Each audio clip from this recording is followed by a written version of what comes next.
Warning! The following live broadcast may contain loud, obnoxious, shrill, and alarming noises that might be considered disturbing, if not outright uncomfortable to listen to, especially if you are wearing headphones. I share my office space with an African gray parrot and two parakeets, and I have no control over their behavior while I am live streaming, unlike my regular videos, where I have the opportunity to edit them out as best as I can. And even then, a lot of times, that's a failure. But I try to mitigate as best as I can. If you are sensitive to loud, surprising background noises, I recommend either not turning your volume up too loud or watching my edited pre-recorded videos instead. Viewer discretion is advised. Look at that. He's already like looking at me already. He knows I just went live. So oh my goodness. Hello, everybody. You see, he's been quiet all this time. And the second I go live, that's it. He knows it's showtime. He really does. He really does. So hello everybody. Oh, hello HR. Yes, HR. It is a little bossa nova from not sponsored Epidemic Sound from the Epidemic Sound website. That's where I get all my if not copyright free music, at least the music that won't get me dinged on YouTube. Oh my goodness. So welcome everybody to another edition of the Draw Stream. So I am your host, your ghost host. No, I am not your ghost host. I guess I might as well just get the introductions out of the way, really. So yes, so welcome to another edition of the Daphne Lage Draw Stream, or whatever it is I call this, that I do like every semi Wednesday. It's always on a Wednesday, but it's never consistent. But it's always on a Wednesday. So hello everyone, my name is Daphne Lage, and I'm a cartoonist, illustrator, and comic book artist from New York. I have been self-publishing comics since 1992, and you know what that means? You really want to know my process? Absolutely. Usually starts with a holla and ends with a creamsicle. And then if there's time in between, Thundercats. Ho! And yes, and this is the show for processes, that's for sure. Yes, and I am known for the furry fantasy adventure Tall Tales, which returns to Kickstarter in 2024, with the reintroduction, I guess, of the next story arc, Tears of the Mother, with not only did I kind of tweak issues 1 through 5 so that we're going to re-release them for everybody who missed it the first couple of times we did Kickstarters for them, but it will also be for the brand new issue 6. So keep an eye out for that. And I am also known for my medieval fantasy drama, EGORAVEN, Heir of the First Unicorn, which also returns to Kickstarter in 2024 with issue 8 of this 15-issue series. I keep wanting to say mini-series, but it's not a mini-series. 15 issues is not a mini-series. This thing is taking me too long to be a mini-series. So yes, issue 8, which is complete. I just have to send it out to a printer to get it proofed out. But yes, it is complete, and it will be coming to Kickstarter early 2024. So also keep an eye out for that.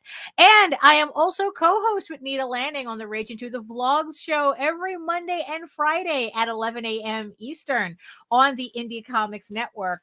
And it's like, just so you know too, because of the Rage Into, we also have a coupon code, RAGEN10, for Gemini mailers, for all your comic book fulfillment and storage needs. So even if you're not fulfilling a crowdfunder, you can use the coupon to buy all the bags and boards and comic book storage boxes to organize. I know your really, really messy comic book collection that needs to be kind of like freshened up a bit. So you can use our coupon code RAGEN10 to save 10% on your next order. So in the meantime, you can read both my comics online at egoworks.com, EGOWORKS, and Tall Tales Online, TALAS online.com. And you can check out all my videos on how I make my comics and my artwork here. If you're joining me on YouTube, hello, you can watch the rest of my videos here after the stream is over. But if you're watching me from Facebook, if you're watching me from Twitch, you can check me out on my channel as well at Daphne Lage Art. That's LAGE, which also simulcasts through the Indie Comics Network. So make sure you like, share, subscribe, and hit that notification bell so that you get notified whenever any of my shows and my streams go live. Yes, and yes, so so is that the name of the song? I really didn't pay attention to it, but thank you, HR. He's saying that Antonio Carlos Jobim, Stone Flower is probably the name of the song. Thank you so much. Yes, and I see you, my beautiful eyeball people, watching me next to the giant eyeball on my screen from regions beyond. Like I said, if you are joining me from Facebook, come on over to YouTube, join my sexy people, join HR in the chat, keep him company while everyone is slowly coming in. And if you're watching from Twitch, welcome from Twitch. Yeah, and as you can see, I am no longer streaming to Twitter because Twitter just oh, well, definitely. Oh, I'm sure. I'll definitely check that out because it's like a kind of that was the music I grew up on, so it's like it's always nice to have it in the background. HR is saying I just gave you something to listen to. Thank you so much. Like I said, I wouldn't be surprised if I know the song the second I heard it. So yeah, I just thought you meant the song that I got from Epidemic. So but thank you for the recommendation. Thank you. So it's like so yes, like I said, I'm no longer streaming to Twitter because it's like, well, I can't see your comments there anyway, so there's no real point to it. And also it's really gotten to the point where I'm probably not posting to Twitter anymore either. It's like after this last campaign, it's like, so right now I'm just using Twitter to kind of like keep, just to be able to watch the accounts that I follow there. I do follow some artists that are still there. They're still holding out. I do have a Blue Sky code. Nita gave me one, but I've yet to activate it. So I don't know if those things expire or not. But I've been mostly lurking on Threads right now, but not enough for me to consider it as something that I don't know, that it's like that I'm really regularly going to like kind of advertise. I don't know. I haven't decided. I mean, it's just kind of strange to like look at all my business cards and stuff and see Twitter right there. It's like, oh, my Twitter handle. And it just seems so useless now. And it's like, oh, I got to change everything. I got to change these. But the thing is, I don't think that I'm completely settled in on Threads yet to replace it. So yeah, it's just, social media is just what it is. I mean, mostly I hang out on Facebook. If you want to see like real, like if you want to see the artwork that I started on the last episode of this live stream, I think it was like 2 weeks ago. I was working on a pen and ink piece, and usually what happens is that I rarely finish an image on this show. I rarely finish it on this live stream. I'm not like Visenia, who can go for like 8 hours or 4 hours on a stream. Can't do it. I don't have the stamina for that. So usually I don't finish artwork on a stream. But if you're curious as to what they look like, what it looks like when it is finished, if you follow me on Facebook, I usually post everything there. It's like I've been trying to use the community tab more for art updates when it comes to the stream. But I don't know. It's like I'm not really crazy about how it crops the images, and even though you have to click on it and you can see the whole image, but I do that anyway. The image is in the community tab on my YouTube channel as well, if you want to see it. But like I said, it's like, I guess, like if you really just want like really, really up to date, whatever I'm up to stuff, it's mostly going to be on Facebook that I post. But yeah, so which I guess in the end is why I'm streaming to Facebook as well. So let's see. So what else is going on? So I think that the issues with my printer for the comics is beginning to rectify itself. Finally, it's like, I think like whatever bottleneck that he's been experiencing for the past couple of months, I think it's finally slowly um you know unbottling, because I do have some I do have a trio of sketch covers coming in. I had miscounted. Now, as you can see on the screen right here, I have 3 sketch covers that I'm currently doing to finish off the fulfilling the campaign for EGORAVEN issue 7.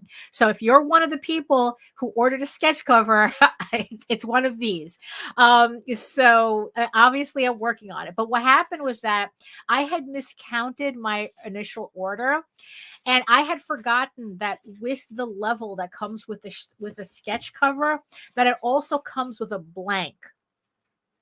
So I forgot to order the blanks. So I'll be getting those. I'll be getting those by Friday. So at least I can like finish these and then send these orders out. And also I took a chance and I sent him the files for the Unicorn King's Daughter, or Medieval Unicorn Viking Slut. If as the 2 titles of the books are. So these are the 2 books that they're at my printers right now. This is the last campaign that just finished. Thank you everybody who supported the campaign, all 233 of you. Thank you so much for taking a chance on my book. I mean, it's a little off the wall. It's not the books are not exactly canon. But I hope you enjoy them anyway. It is part of my universe, but just kind of like a little strange offshoot of it. So they're at the printers, and he told me that they are scheduled to be printed next week. So I'm hoping that I'm going to get them back before the Thanksgiving holiday, so I can start shipping them off before, at least in the last week, the last week of November. And then by early December, have everything done, and I'll be able to like end the year with a clean slate. Because he took 7 weeks to get my issue 7 campaign books to me, and yeah, it really threw me off. And in the end, I was really glad that not that I was glad that I had to cancel it. There were other mitigating factors too, because I was supposed to run one more campaign before the end of the year. I was supposed to run the campaign for House of Bob, the first House of Bob, like deluxe sketchbook collection. But I decided to save that for next year. It was just like too tight of a schedule for me to finish putting together the book and to proof it the way I wanted. So I decided, you know what, I'd rather wait and put together a book that looks good than to rush something out for the sake of having one more Kickstarter. It didn't make any sense to me. But considering the delay that one campaign made, I was even more glad that I made that decision. Because it was just like, I really don't like running a campaign when the previous one hasn't been fulfilled yet. So at least this way I could just concentrate on getting the books for the Unicorn King's Daughter campaign, shipping all that out, and not having to worry. So by the time I start the next campaigns for 2024, everybody's got their books. You've had them for a while, and it's like we can kind of, start again, hopefully at a less frantic pace, but I kind of doubt that. But, I was kind of tweaking my schedule for the rest of the month, and it's like, oh, nothing really slows down. So, speaking of campaigns, I just wanted to show off some of the things I started getting in some like the stretch goal items and the extra items for this campaign for Unicorn King's Daughter. And the first thing that I got in was the bookmarks. So everybody who pledged, who physically pledged to the campaign will get this double-sided bookmark. That's why I'm showing two of them. So you get Disaster Son in his human form and his werewolf form on the other side. So I was really this for those of you who recognize this, yes, this is the image I used for the pillow, the body pillow. I do have a body pillow of this. It's only the one, and it's just for me, so nobody asks about body pillows on future campaigns. But at least you get a bookmark of it, so you get to enjoy him this way. The other thing that I got in really, really quickly was the Loki Wolf Son sticker. So this is taken from one of the variant covers on the campaign. And yeah, it's like I already have him on my laptop already because I just had to. And it's like this because this is one of my favorite pieces that I've done of him. One of many, but this was up there. So yeah, so this came in. This is from Sticker App.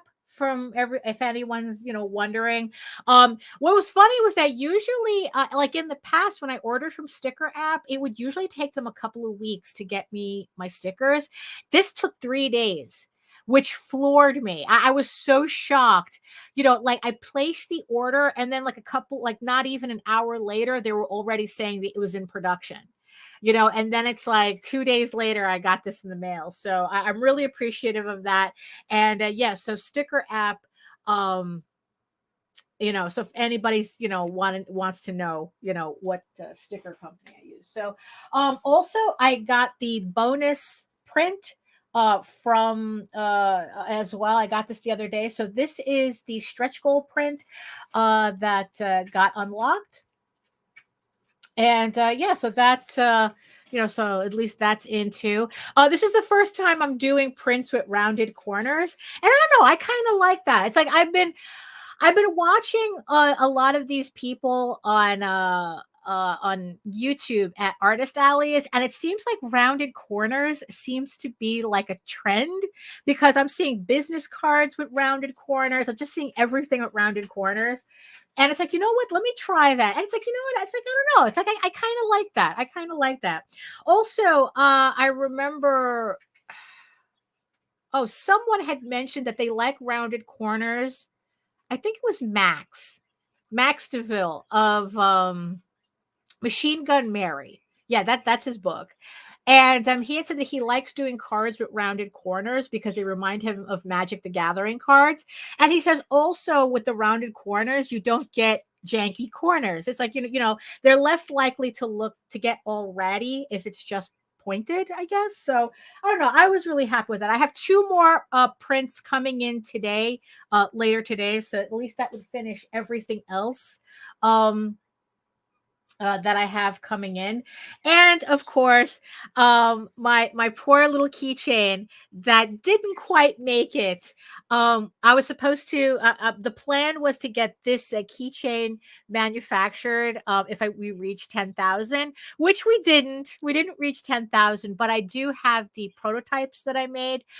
So a couple of random people in the who pledged physically are going to get my prototypes. So at least that they'll get a home. So yeah, so at least that's another thing out of the way. So like I said, hopefully my printer will get my books to me before Thanksgiving, before the holiday, and then I can just get this campaign out. Get this. Is it? I mean, it's like, yeah, that it's kind of what the rounded corners, right? HR, you're saying that it's a vintage touch, and it's like, Yeah, you know what? I'm not mad about it at all. I mean, it's like, because the bookmarks, when I got these, I mean, I spent a couple of hours rounding the corners because I wanted everything to match. And it's like, you know what? Yeah, I really do think that there is an appeal to it. There is there's just something about, there's very neat, kind of like more professional looking, using rounded corners. So it's probably something I'm going to be still using for a while. I like the way it looks, although I don't have an industrial corner rounder. So so yeah, so doing the corners one by one is kind of like, oh, I gotta exercise my hand a bit after doing it for an hour. So what else? Oh, I officially got rejected from Mocha, which I'm actually relieved. For those of you who don't know, Mocha is a independent artists convention that happens every year in downtown Manhattan. And like I said, it's mostly for like indie artists and whatnot. And it seems, and I guess I wasn't indie enough. Because mostly it's like, if you watch videos of Mocha on YouTube, it's a lot of like really alternative artists. And I guess I'm a little too commercial, not a little too not that for them. So, but that's fine. That's fine. So at least I know that after Baltimore, I had said that it's like, you know what, I'm not going to bother with any conventions. And if Mocha gets back to me, I'm just letting that slide. But they rejected me, so they made it even easier. So now I don't feel, bad at all, or like, oh, I applied for it and I got accepted and this, that, and the other thing. It's like, no, they don't want me either. So that's fine. So I get to stay home and do work instead of struggling, dragging shit through the subways for a convention that I'll mostly be ignored at because I don't wrap my books in twine and shit. It's like, so at least that's out of the way. It's like, yeah, I'm too old for conventions. I'm at a point where it's like I have no patience for it, especially when like, yeah, it's like Kickstarter is less of a hassle for me. And it's like I feel like I get a better oh, hey Michael, hey, hello. Like Kickstarter is just a better return of investment for me in terms of effort and time. So I'd rather just do that. So, so yeah, so no Mocha for next year. So we'll just leave it at that. Also, yeah, it's like, so for those of you who like to watch the replay of the vlogs, the Rage into the vlogs with me and Nita Lanning, we're on Spotify now, so you can find us under the Rage into the Vlogs show. We're now well, there's only one episode up there right now since Nita just got it approved yesterday, but now it's like you can, because of my talent of filling up an hour with no dead air. You can actually just listen to us on Spotify. So we can annoy you everywhere now. So yes, we are on Spotify as a podcast.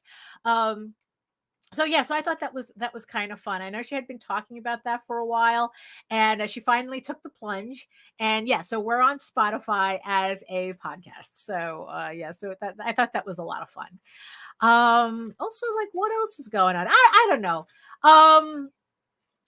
It's like, what, it's like I have I have a lot of work to do anyway, so maybe it's like I could just let's just start working, and I'm just gonna be blabbing anyway, so it's not like the show is really going to be any different if I don't make it to if I don't talk randomly for the next 5 minutes.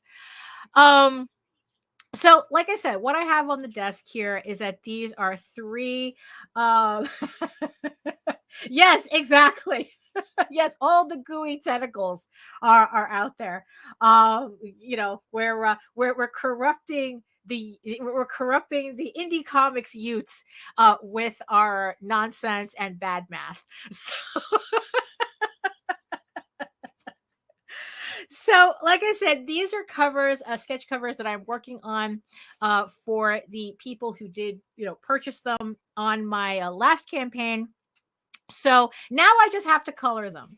And what I was doing before the show, I was making a mess, checking over my Copics so I can do these, because I had to find the ones that always seem to dry out between uses.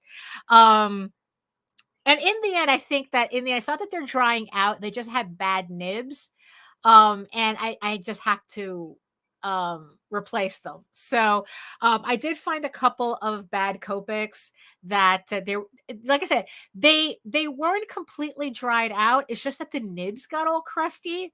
And it's like, and I just figured, it's like, you know what? Instead of like buying new Copics, which kind of defeats the purpose of them, it says, you know what? Let me try out, replacing the nibs. Like everyone keeps saying, it's like, oh, Copics are great because you don't have to buy new pens. You just have to replace the pieces. And it's like, okay, let's try that. Especially since for some strange reason, like several colors are usually like not available.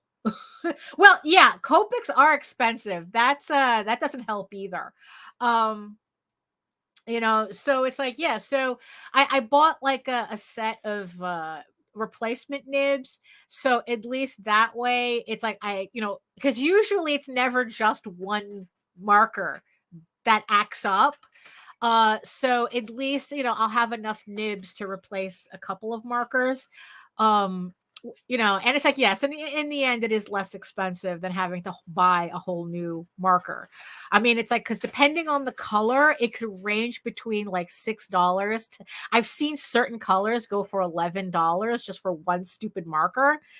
And it's like, Jesus. And then it's like, I watch people go to Japan and, they're buying the sets that are like, here, they're like $500. And over there, it's like $100. So it's like, I know that, we were kind of, me and Jose were kind of discussing going to Japan probably in the next, couple of years. And all I can think about is, how am I going to get an empty suitcase over there? Like, really, it's like, I'm going to have like a regular suitcase, and I'm going to have a smaller suitcase inside. Right. And then it's like, because I just need the smaller suitcase for books and Copics, because really that's, it's like, I really can't imagine buying too much of anything else over there. But yeah, but definitely I'm buying all the Copics when I'm over there. And whatever refills or something, whatever I can get my hands on, because it's definitely significantly less expensive. The trip is crazy expensive, but once you're there, everything is inexpensive, which is weird, but oh, hey, Gothic Lolita. Hello.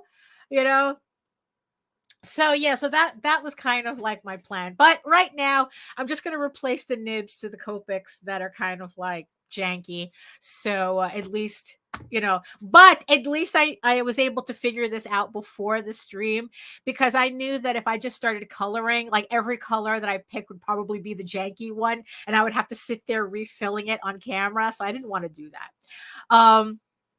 So look at that. We're at the 30-minute mark anyway. So you know what? I'm not going to do like a bump. I'm just going to like just going to switch everything over to my desk, and I'm just going to like move the microphone. So it's like, okay, so it's going to be over here. There we go. It's going to be like this. Okay, so there we go. Okay, so let's see. So which one do I feel like, I was really happy with the way these came out. Honestly, it's like, I think I scanned them in, and I think what I'm going to do is I'm going to re-ink them in Clip Studio. And I don't know, it's like I think that they might make like really, really pretty stickers or something. And maybe if I get to a certain point with my Kickstarter sales, maybe I can make pins out of these. I don't know. It's just something I was playing around with. I just really liked the way these came out. So I think I don't know. Let's see which you know what? I think I might do this one. I might do this one. So let me take these out of here. Okay. So we're going to work on this one. Let me put this aside. So, okay. So, oh, there we go. Oh, it's like, oh, thank you. It's like he goes, Michael is saying, my goodness, I always have an enjoyable time watching the Wednesday streams and vlogs. Thank you so much. Thank you. I try to at least make this somewhat entertaining. I don't know. But thank you so much. You're so kind. So okay, so let me put on the music right now. As always, tell me if it's a little like it feels like I'm competing with it as opposed to it just being in the background. Today we have what do we have? We have um, 1, 2, 3 instruments. These are the search results for Epic Sound. Like I said, I am not sponsored by them, but like I said, this is where I get the music that keeps me from getting dinged on YouTube. So yeah. So let me just yeah. So if it's a little too loud, just tell me and I'll adjust it. Hold on, let me just adjust the screen here because now I'm at a weird angle. So at least this way, I'll have everything closer, to me. I mean, I'm still trying to figure out, like, I don't know, like if I should put like a second monitor somewhere, but I just can't figure out where. It's like the space here is very tight. And a second monitor would be convenient, but it would be kind of in the way at the same time too. But so I'm just gonna have to, I'm just gonna have to kind of like deal with what I got, So I forgot my water. Let's see. Oh, we'll get that later. So yeah, so let's see. So where am I going to start? Oh, well, actually, what I wanted to do. Hey, Grant, I see you. Hey, Grant. So yeah, so with this one, like another thing that I was doing too. So not only was I pulling out my janky, finding the janky Copics I have to replace, but also it's like I was trying to figure out what to do with these Poscas.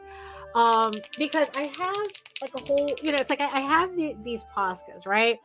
And I never know like how to store them correctly. Like I had to look it up. Like, they say that, okay, they sell the markers upright, but then they tell you have to store it sideways. So I have to kind of like rearrange some things so that I can actually do that. So that, I forgot I had that top part, so I can move some of those up there. Okay, that's good. That's good. So I'm gonna take this gold Posca, which is an acrylic paint and a pen, which is very convenient, by the way. And I'm just gonna go ahead and I'm just gonna start filling in some gold highlights here first before I start like really coloring. I haven't used these in a while, so I figured, let me put like let me put some special effects on, on this piece,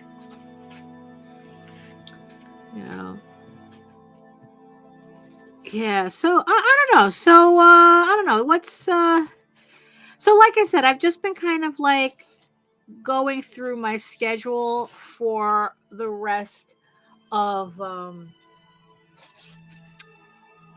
for the rest of the month and a half that we have left, right? Oh my goodness. And yeah, so this just goes to show you how it's like, you always want to make sure, like, I think having a schedule is good to help keep you focused, but at the same time, you want to keep it malleable enough so that if anything trips you up, it doesn't blow your schedule completely.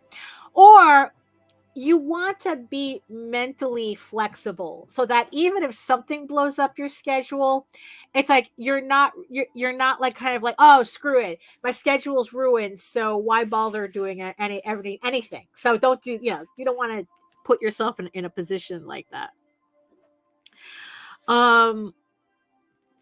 Also, the reason why I thought that using the Poscas would be good because they're acrylic, I can use them over the printed logo here, and it will kind of like cover it up a bit,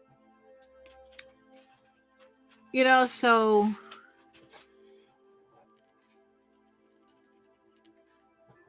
like that. So I just think that it just, so not only do you have kind of like it's shiny, but it'll, it's like it'll just kind of like blend in these little parts better than if I had just used markers, which won't do that at all. The marker will just slide over the toner areas, and at least this will cover it up because it's acrylic paint. So yeah, so what so I was just figuring out my schedule for the next month and a half, and so for this month it's like what I'm trying to do. So for this month, what I have scheduled to finish is the audiobook for Legend of Silk Rose, which now that I'm actually doing it is a lot harder than I anticipated it was going to be, even with all the dry practice runs that I had before. Doing an audiobook is a lot tougher than I expected. It's like so I did an initial session, right? And I found, and because I was like, I hadn't read Legend of the Silk Rose for a while. So while I was reading it, I came across, I guess, like several mistakes in the in the text. And it's like, and I had to and it got to a point where it's like, I said, it's like, you know what? I have to edit this. I have to edit the book, even though it's printed already. But it's like, look, I can't let the next printing have these mistakes in it. So I went back, I did the edits, minor edits, nothing crazy. What I found was that there was a couple of places where I forgot to put in a word, or something like that. Like I said, it's nothing that changes anything dramatically. So I made those changes, redid the file and whatnot. And then I decided that it's like, you know what? It's like, let me, actually, you know what? While I'm doing this, I'm going to do this to all those covers while I'm here, while I have the pen out. Because I gotta wait for that to dry anyway. So, oh, you know what? I could do that. Let me put this over here. I can do also part of this flower too. So I redid the file. I corrected it, redid the print file, and I decided that I was going to do the recording again. I guess like to make up for the fact that I had these mistakes. So it's just like, oh, I have to do it again. But not only that, when I was doing the reading and the recording, it took a lot longer than I had anticipated as well, because I didn't realize like how much I really had to control my voice the longer I went recording, because I don't know. I guess it's like when I'm getting tired, I start to speed up because it's like, oh, I want to get it over with. And that's not what you want when you're recording audio like that. So,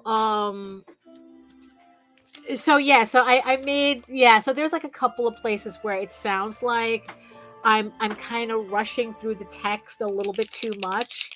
So I have to re-record that. And it's like, and in the end I figured it's like, oh, you know what? Let me re-record the whole thing then. So at least kind of like keep that consistency, as I'm getting used to doing it. So yeah, so that was kind of interesting. So the audiobook, or at least I want to get the raw audio done by the end of the month. Yeah, because I know that if if just the recording is taking me this long, I can almost imagine what the editing is going to be like.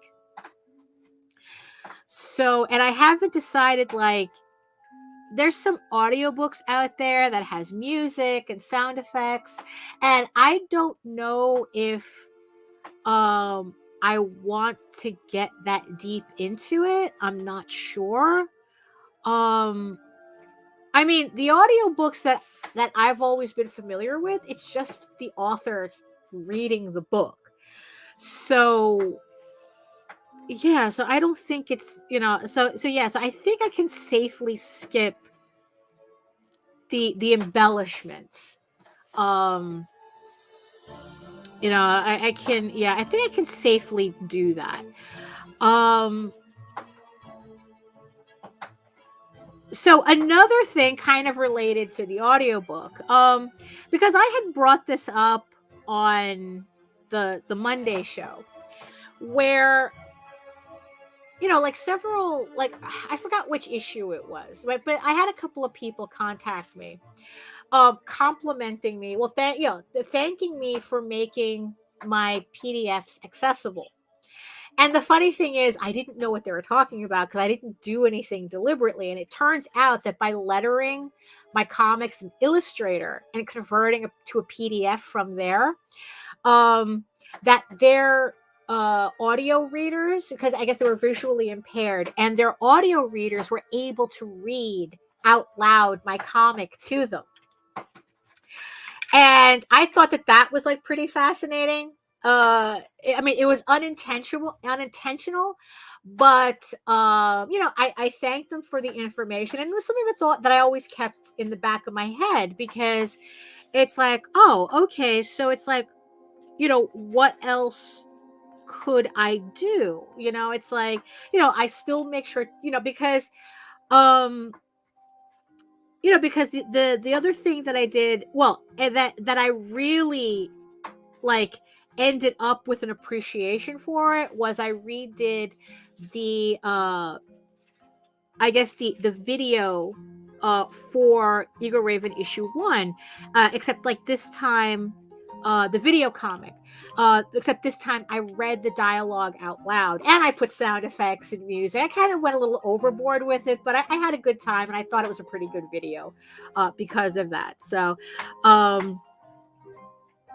so if anyone's watching and you want to, like, kind of read the first issue of EGORAVEN without having a book, you want to hear me reading the book to you, head on over to my YouTube channel and find the issue 1 video comic, and I will literally read EGORAVEN to you. And it's like I said, it has music and sound effects, and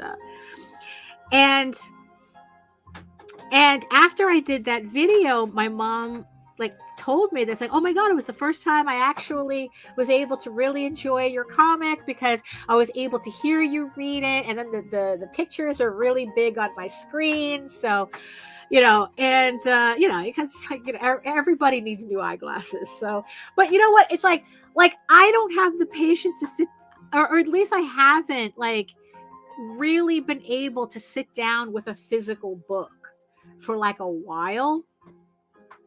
So yeah, I get it. And so it's like, okay, so doing the rest of the series, so one of my goals is to do the rest of the series that same way. I still have to do it just takes a lot of time. Again, because I'm recording, I'm doing the audio, I have to edit, I'm a one-man band here, so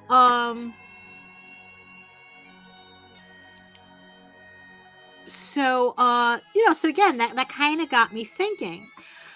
that it's like, okay, so what else could I do?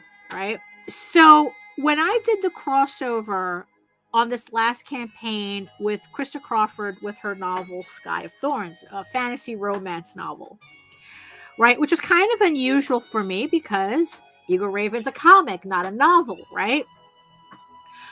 But, you know, I kind of started really getting sucked in again, you know, back to the idea of doing novels.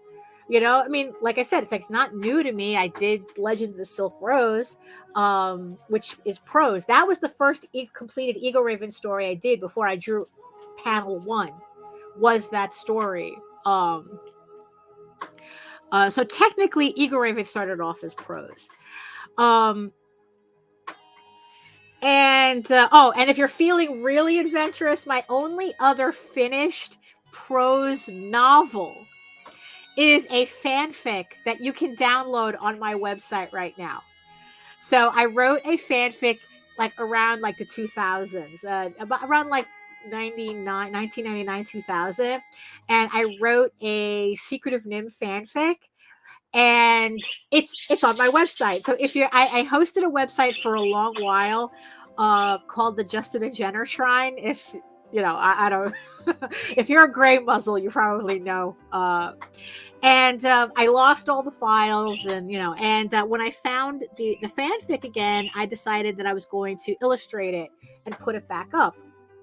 So if you want to read my foray into fanfic novelizations, you can head on over to my website at egoworks.com, and you can download the PDF with illustrations. A full PDF with the illustrations. You can either read it from the website or you can download the PDF and have fun that way. So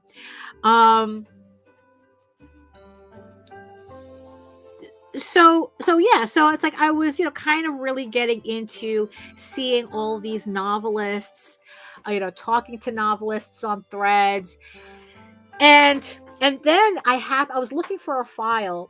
And then I came across the beginnings. It was kind of like a snippet of me trying to write a novel version of EGORAVEN issue 1. And I go, you know what? I think I'm going to finish this. So what I did, so for like last week, I spent a couple of days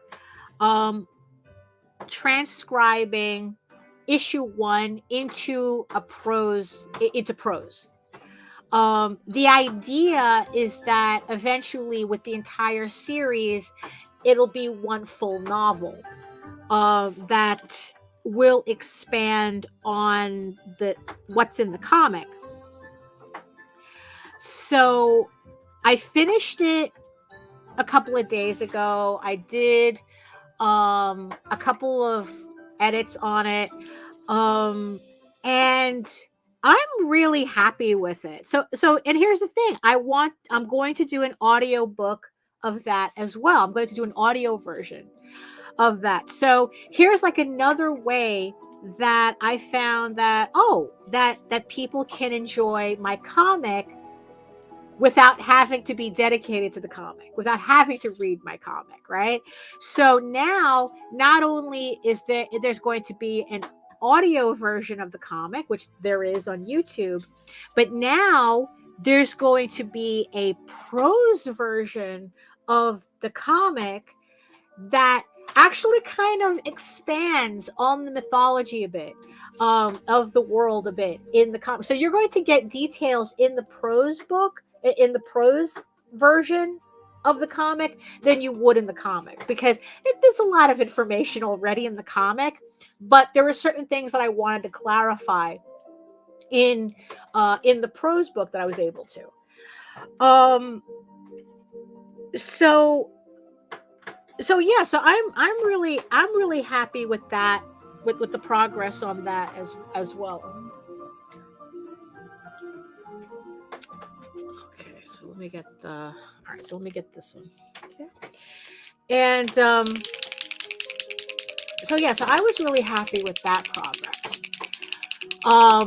So I'm just giving myself a little bit of time to just get through some work because, like I said, I have the Silk Rose audiobook, the raw audio that I have to get through. Then I have my next Tall Tales book.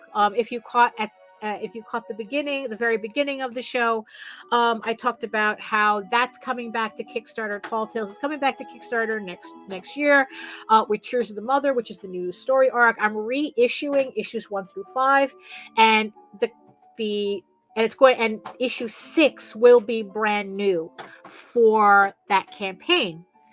So I've already started working on that. Issue 6 is done. I just need to letter it. So that shouldn't take me too long. Usually lettering, depending on how fussy I get, can take me about like 4 days. It doesn't really take me that long. So that's the next book. So I have to finish lettering that, and then that'll be done for that. And then it's finishing putting together the House of Bob sketchbook. So for those of you who don't know what House of Bob is my adult furry art sketchbook. It collects this particular book is going to collect 40 themed erotic furry pieces that I did years ago. And I'm just finally collecting them in a book. And what's going to be unique, interesting. I'm not going to say unique. It's going to be what's interesting about this book is that not only is it going to have the pieces in color, it's also going to have the pieces in black and white as well. So it's going to be an 80-page book.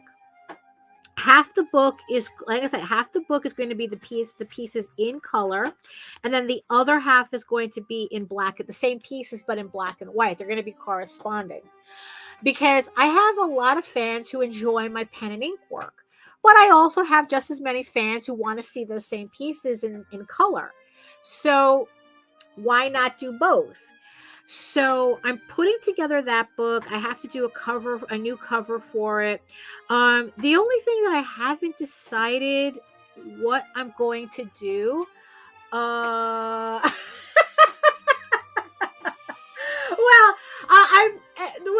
It's like, I don't. Well, no. It's like HR say, with all the new technology, you can get AI to translate everything to get you in the global world domination. Well, you see, the problem that I've seen with AI doing translations is that unless you really know the language, the AI isn't quite getting it right either. So I wouldn't. So in the end, it's like, if I'm going to have something translated, I wouldn't trust an AI to do it. I would hire an actual translator for whatever language. So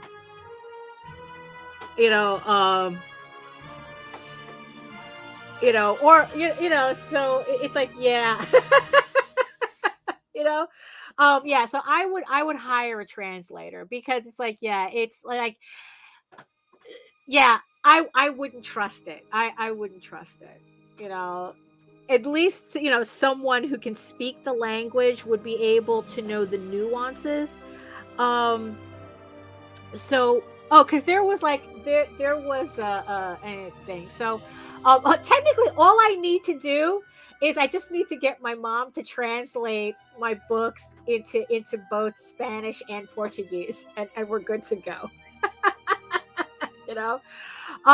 Because I remember when she was hired to do some translation for a documentary, and there was kind of a kerfuffle over the director wanting to kind of retranslate Rumi, the poetry of Rumi.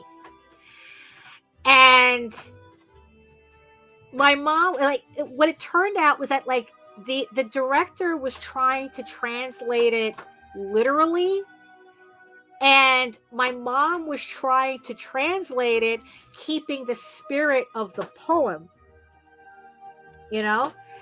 And it was just kind of like a weird back and forth, because it's like, yeah, a lot of weird things were said, you know, to her over that. Like like one of the particular things, it's like, well, you know, my mom is saying, oh, like, no, you have to translate it like this, because that's the intention, that it's keeping the intention of of the meaning of the poetry. And then the director goes, yeah, but I like my version better. You know, and it's like, oh my God, it's like, no, then that's not a translation. You're doing a rewriting of goddamn Rumi. You know? I mean, it was just very, very strange. And you know, but the thing is, though, it's like, yeah, but you know, yeah, it's like I agreed with my mother that it's like, you need, you know, like there's certain things that you need to be careful how you translate with, so that you keep the intention of the wording, because to translate it literally would give it a completely different meaning, not the meaning that was intended. So you know, so HR, it's like, you know, yeah, it's like, you know, what I'm thinking of doing for this audiobook / prose thing was, you know, like, actually, I don't know exactly what I'm going to do yet with it. Because I think that, like, right now, the prose for the individual books, they're technically unfinished, because, you know, I would want to have illustrations with them. So I wouldn't feel I wouldn't feel quite right selling them, you know, just yet. But you know, at the same time, it's like, I do want people to access them. So I'm not sure yet if maybe what I'm going to do is I'm just going to offer the prose and the audio kind of like as a set for like a very nominal amount as an add-on on the Kickstarter. You know, or it's like, you know, like okay, like for the next campaign, what I was thinking, right, is that, you know, like with issue 8, you know, if I get it that far, you know, if I get the prose that far, I kind of doubt it. Like, but let's just use this as an example. That I'm offering issue 8, and when you buy issue 8, you automatically get the audio, the prose and the audio for it. So you get issue 8, and you automatically get the PDF of the book. You'll get the audio version, and you'll get the prose version, and you get the audio version. You know, so it's kind of like you buy one book, but you get like 4. You get like 3 additional ways of enjoying it.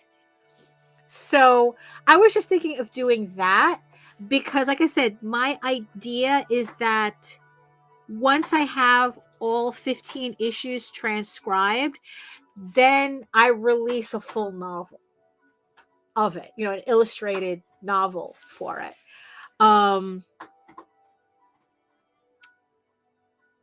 You know, so it's like, you know, it's kind of like, okay, it's like I want to make this, you know, like really, really accessible. You know, and also it's like, yeah, with the translate, yeah, I think so too, HR. I think so too, because, you know, because like, yeah, like I said, it's like, this is kind of like a work in progress, and I don't feel right like charging people, you know, for like bits and pieces. You know, it's like, although that seems to be the trend now, you know, that seems, you know, it's like, you know, just to nickel and dime everybody, and I don't want to do that. especially with something as experimental as this, because as I get closer to finishing the book, the prose could change, things could change. The way I do the audiobooks could change. Um, yeah, maybe by that point, it's like, you know what? Maybe let me get a professional voice actor to do this. Krista, she's getting an audiobook. I have to ask her how much. I mean, I'm pretty sure it's, I mean, not expensive, but it's still, you're still spending, a bit of money to get it done. Where she's getting professional voice actors to do the audio version of Sky of Thorns. And I gotta remember that I have to tell her that I think I forgot to order it, and I want it. I want the audiobook when it comes out. But so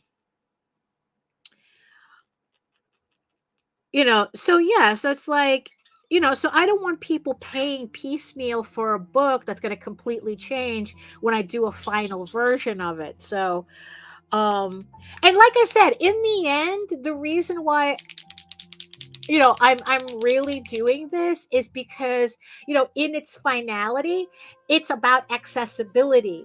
Not really about, oh, how do I monetize this? It's just another way for me to monetize it. And that's not what I'm thinking at all. Although, don't get me wrong, writing the prose is really fun. I really enjoyed that. I really, really enjoyed, looking at the comic and converting the scenes into prose and then adding all the little extra tidbits, all the extra tidbits, that are like kind of in the gutters, kind of, it's like in between panels, that would have been like too much information in a comic, but in prose is just right. So I had a lot of fun with that. But like in the end, it's like, it's just, I really do see it as just another way for people to have access to my work. It's like either because they're visually impaired and they're using readers or whatnot, or they just don't like comics. That's also another thing too. It's like, if I can offer this in a different way that someone else who, like, say, enjoys novels can enjoy it, then why not? Especially since I do enjoy writing the prose. So okay, so I think we got all the gold bits done here. So yeah, did I get everything here? Yeah, I think so. Okay. All right, so I'm gonna okay, so these I'm gonna put aside, and we're gonna go back to this one. Okay. Put this over here. Oh, by the way, it's like this is a hate crime. This is a hate crime. The fact that it's just hitting 5 o'clock and it's goddamn dark outside. I mean, that's kind of, I mean, like today, I was just so out of it. Like I've been having such a hard time getting over the changeover from Sunday. And yeah, I am just having, I'm just having, like I literally like had to take a nap at 10 a.m. Like, like Jose had to go to work early today. And, and it's like, the second he was out the door, I'm like, fuck this, I'm going to bed. I really could not stay up at all. I had such a hard time. So, I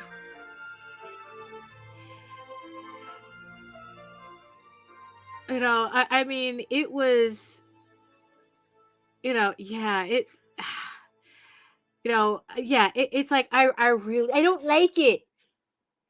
Granted, it's like, it's like I took my nap, I felt better,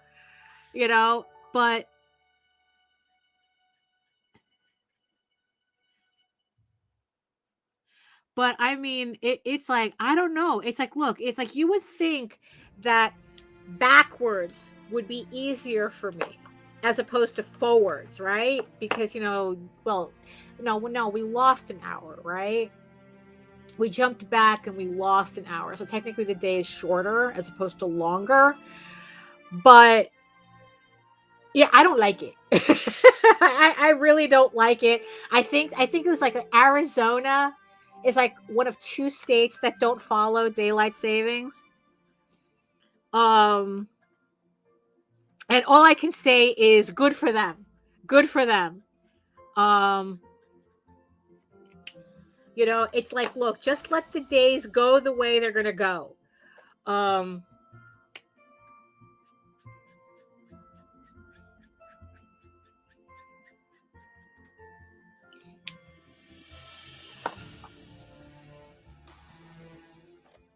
But yeah, it's like I am not liking this at all. It being that dark right now.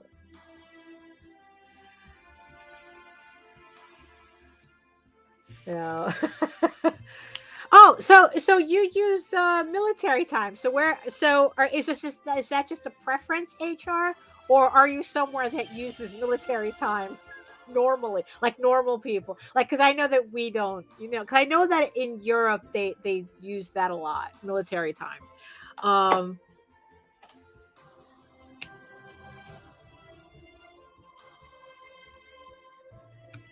But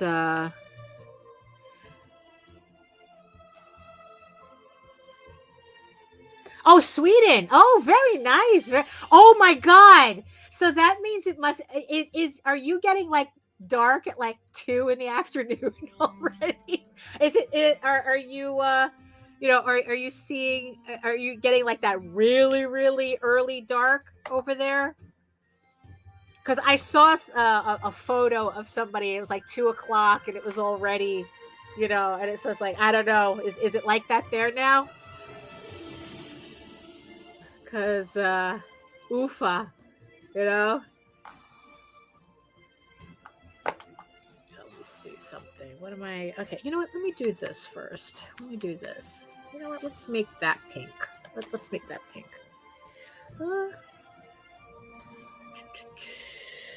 Yeah.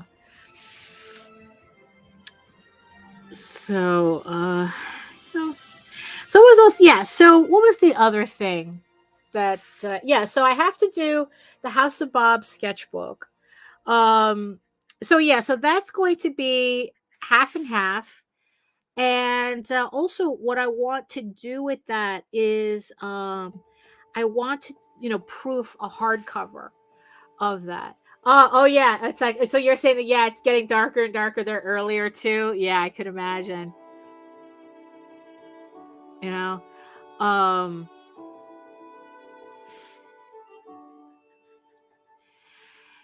So yeah, so one of the things that I want to do also is that I want to proof out. So I want to proof out House of Bob as a hardcover.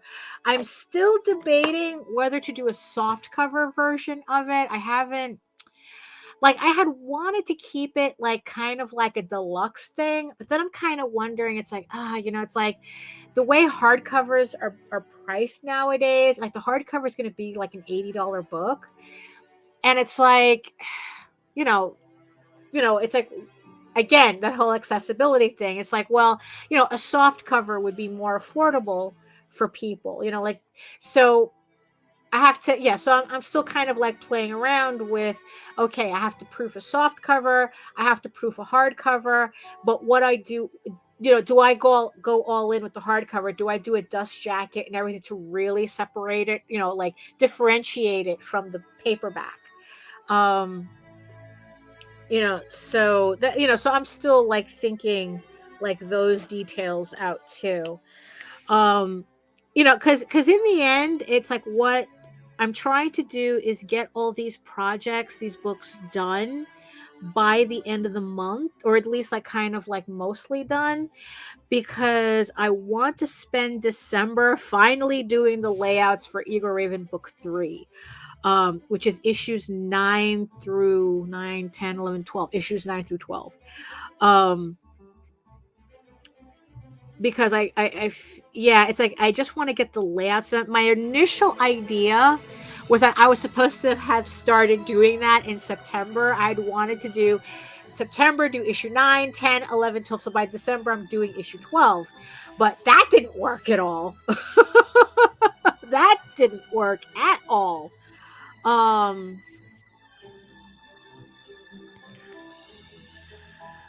You know, so it just, you know, and the thing is, though, it's like I want to at least start 2024 with the books that I need to get done in that year. Which is EGORAVEN issues 9, 10, 11, and 12, and then the last 2 issues of Tall Tales, Tears of the Mother. So that would be issue 7 and 8. So if I can get everything laid out, at least I'll have the books like that'll like kind of like commit me to the books, you know. Let me see. Let me look at this one. Oh yeah, that should do it. That would be nice.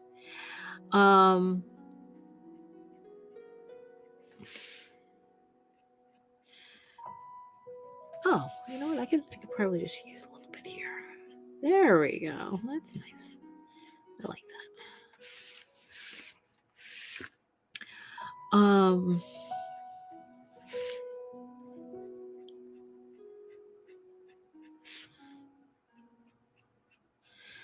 So yeah, yeah, it's just there's always no rest for the wicked, you know.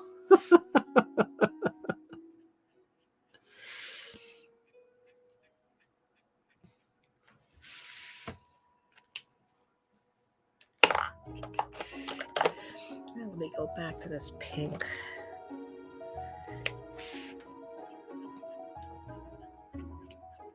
Ah, much better, much better.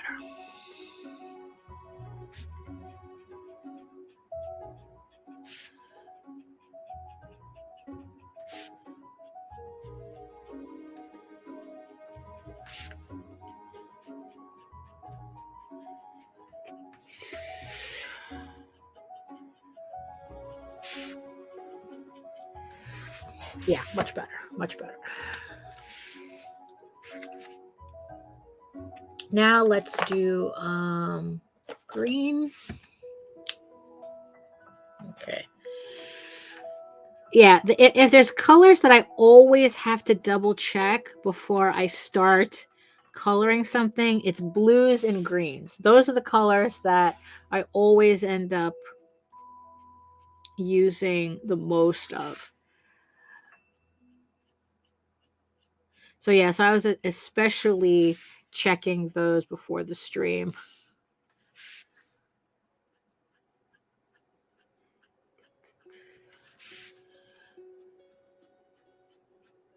But yeah, but I kind of think that if I, you know, so it's like I was thinking of like taking, you know, re-inking these pieces as their own thing, and then like I don't know, doing something with them, because I was really happy with the way these came out.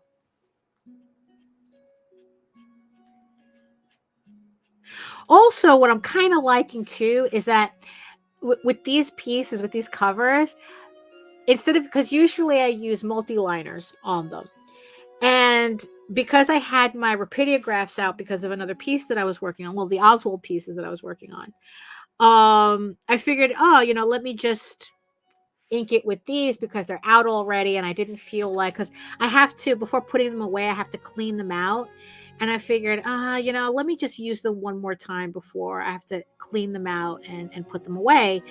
And I don't know, it's like I really like the way, I thought that I was going to have trouble inking on this paper, but not really. I mean, it's a little rougher than you know, because the paper, it's not a grit, but the thing is, though, it's very fibrous, I guess.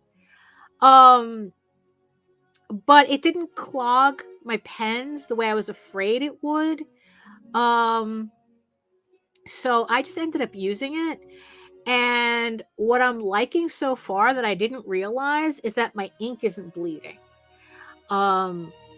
with the multi-liners, I always had to be like really careful about going over the ink lines because they had a tendency to activate and and bleed. But so far, I haven't been seeing that with with the inking on this. So I guess from now on, I have to ink my sketch covers with rapidographs as well. I guess it helps too that I haven't been using the really, really small nibs. So I guess like the larger nibs don't get clogged as much. But yeah, it's like I'm liking how like the lines, because I have no choice but to go over these lines, and you're not seeing that spread, you know.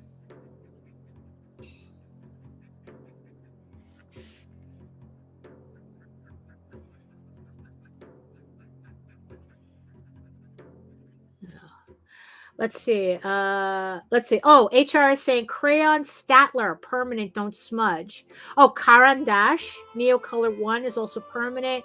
Wax pencils and crayons is great for textures. Wax pencils. Yeah. Wow, Caran Dash, that's a brand I haven't usually I stick with Prismacolors. But Caran Dash, I use that. That was a brand that I used a lot when I was in school.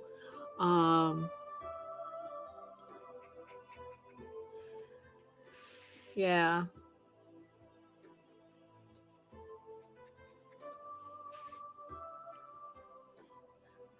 Oh.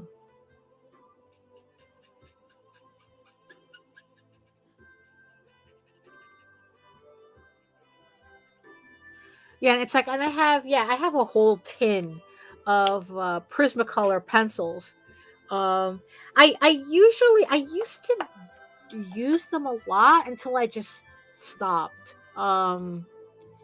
It's like, I don't know. It's like, I guess because, because like usually when I use my colored pencils, oh,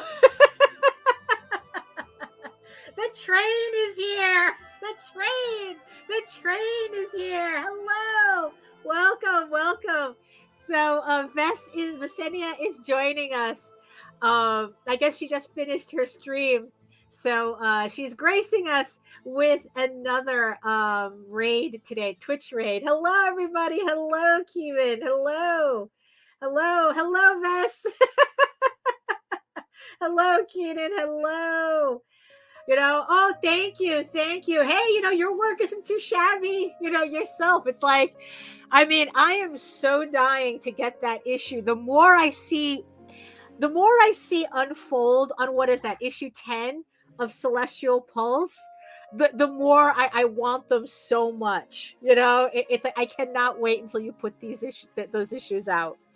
That and the tarot cards.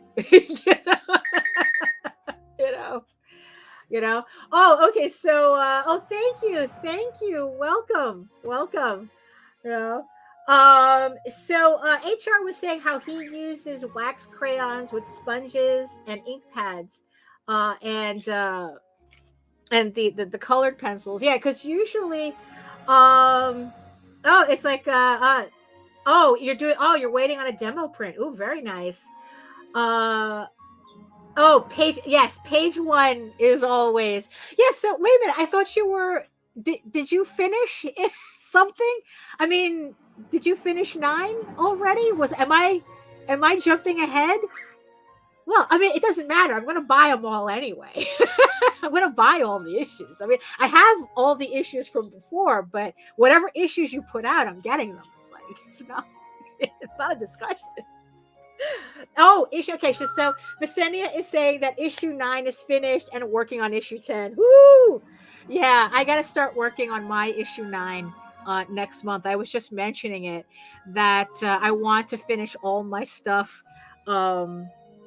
I want to finish all my stuff this month, like these covers, and I have 2 commissions, and I have the rest of these books I have to lay out, because for December I want to see if I can lay out 4 issues. So it's like issue 9, 10, 11, and 12. so that I can get those. So at least they're committed to, because they're in layout form. And then in 2024, I can really start hammering, getting them done to get the third volume of, oh, you finished. Oh, Juju. Hey, Juju. She said she finished one page, not the first page. Yeah, I do. I do see that she likes to jump around. I can't do that. I mean, yes and no. I mean, Clip Studio makes it easy to be able to do that. I remember doing that on issue 9. There just came a point where I realized, like, I really don't have to do this in order. And I was able to jump around to like easier panels. But I usually don't like doing that.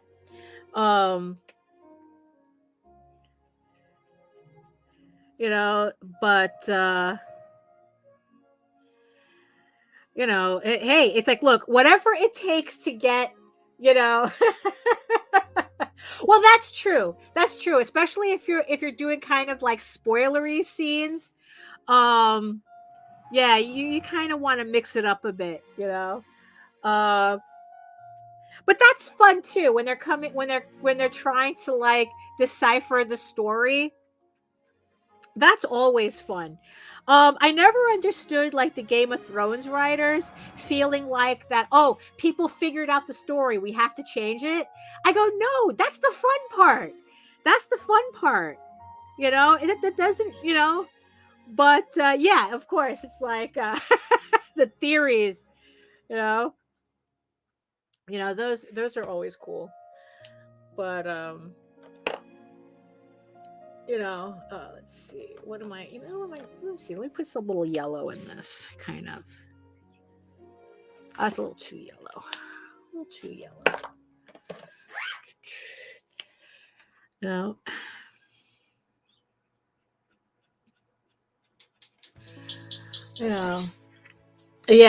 Oh no. Yes. Please feel free to lurk. It's like what I like to think is that we're all working together, and it's like we're just hanging out. Oh yeah, no, absolutely. If someone figures it out, you know what? Medal for them. They get a trophy. It's like, congratulations. But yeah, you don't change a thing because of that. The story is the story. It is how you wrote it. Like I said, that's the theories is the fun part, and it's always exciting to find us like, I was right. It's always fun, so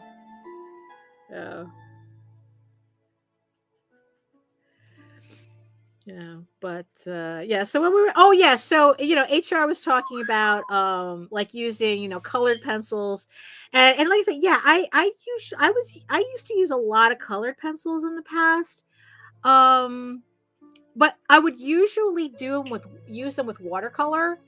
So it was like this whole mixed media thing. I mean, I haven't really used colored pencils in a while.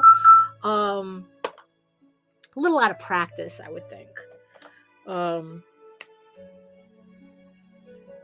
It's like right now, it's like honestly, the only real time I get to use traditional media now is on these sketch covers and these commissions.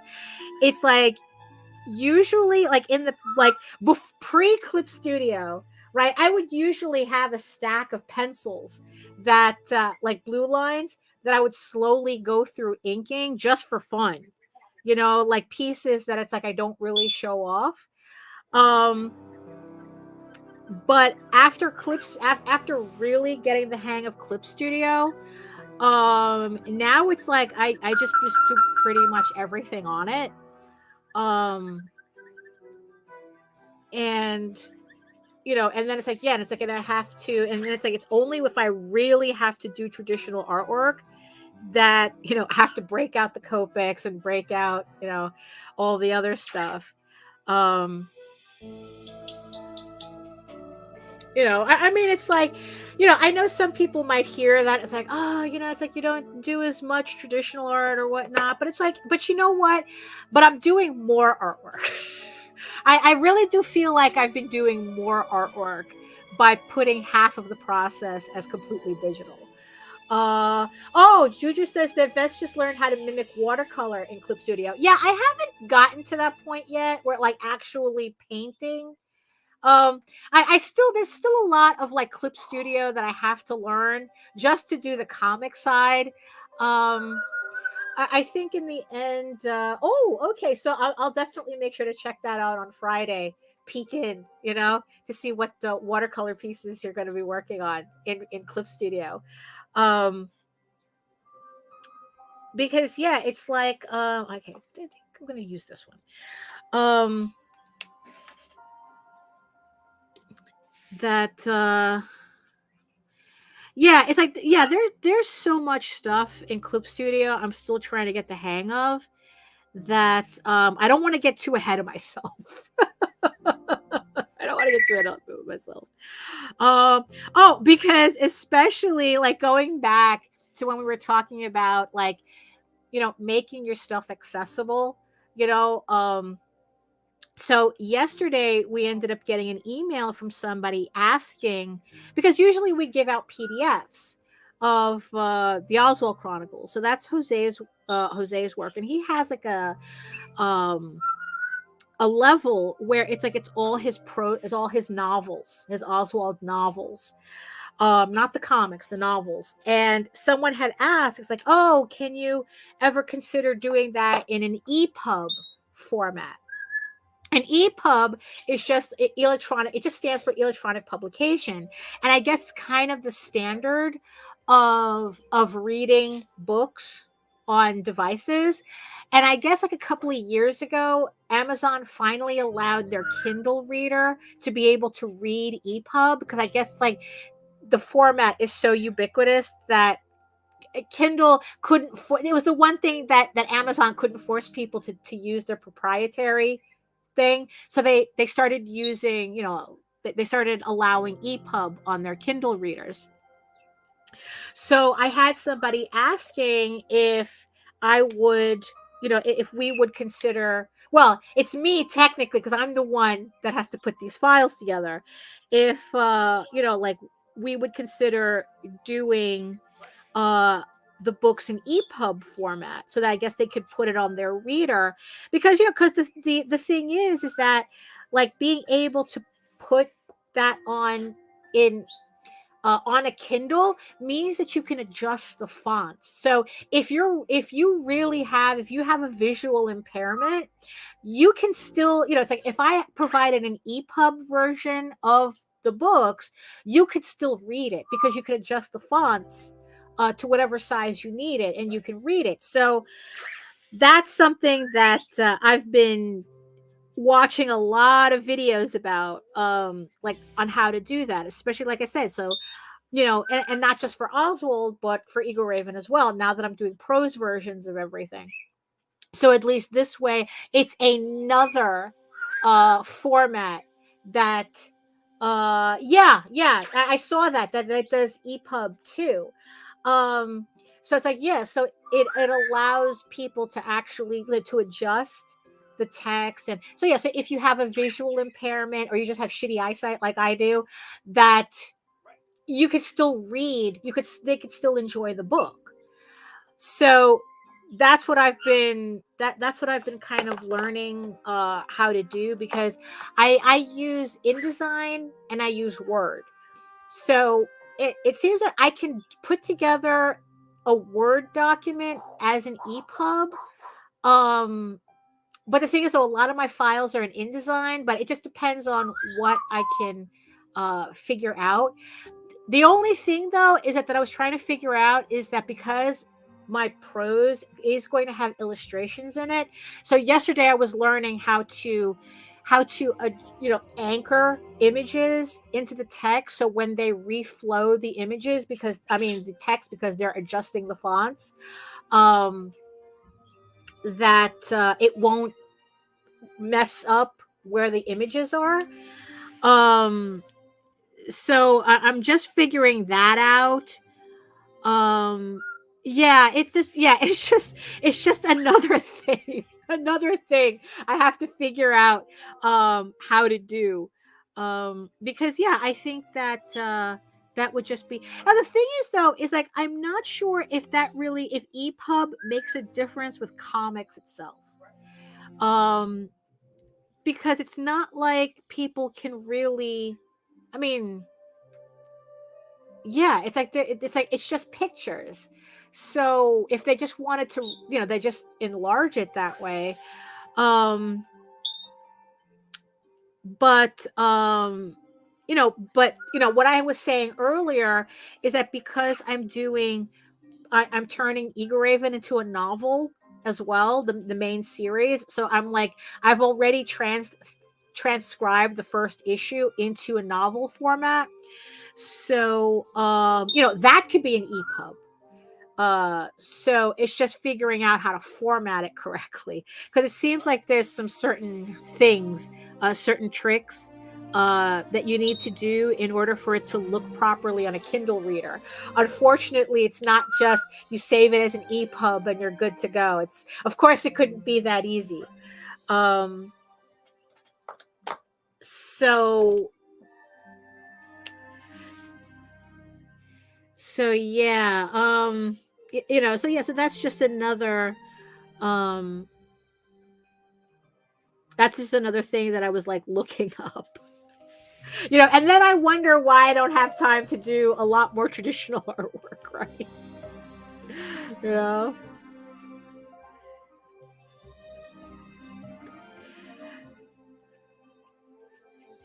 This is why I end up watching more videos of people doing embroidery than actually doing embroidery. Because at least, that,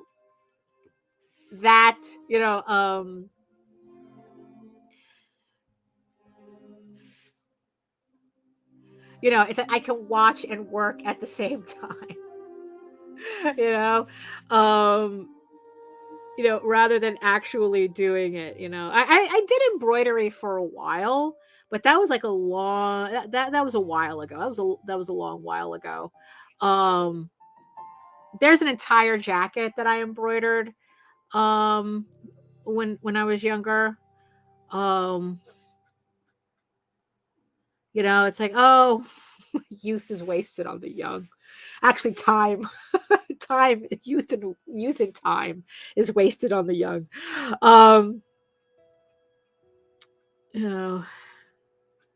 But hey, that's where we're at.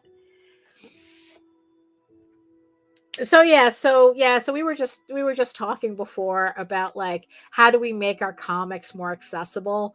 And one of the things that I started doing was just, like I said, converting everything into prose so that I could do audiobooks so that people could listen to my comics. String art, string art's nice too.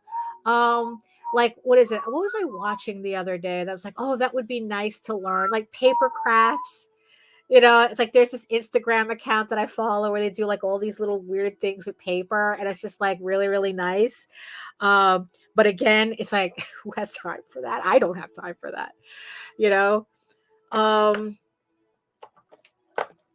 It's like there was, holy shit, what was I watching? So yesterday the day before yesterday, this episode of From the Mind of Christine McDonald came up. It's this woman who's living in a Victorian mansion in upstate New York, and she's renovating the house herself. And she showed how she renovated one of the guest rooms, and she hand did the walls, and like she created this design for the walls based on this like chip of original wallpaper that was like from the 1800s or something. I don't know. And I don't remember quite how long it was. And she hand stenciled the entire room with this design that she made. And it's like it had like this filigree and owls and rats, and then it's like it had like these bronze accents, and it was just like absolutely gorgeous. Yeah, stencils. Yeah, she made her own stencils to do it. And she never says how long it takes her to do it, but usually I only see her videos like once every several months. Like she only puts out a video, at least on YouTube. Like she can go for months without putting out a video, because I guess obviously this stuff takes a long time for her to do. And and it was just one of those things where it's like, oh snap, it's like I would so do that, make stencils. But again, it's like I don't have time for I don't have time to hand stencil a room.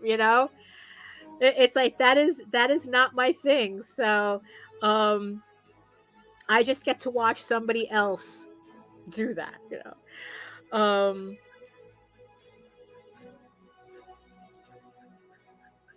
So yeah, so it's just kind of funny how it's like, that watching somebody do crafts is kind of like turning into, like the thing to do, because it's like, well, if I can't do it, I'm just going to sit here and watch somebody else do it.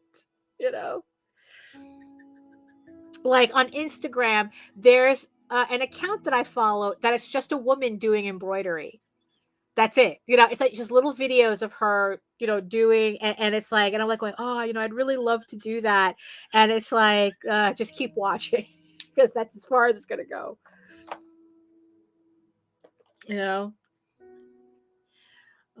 Oh, duh.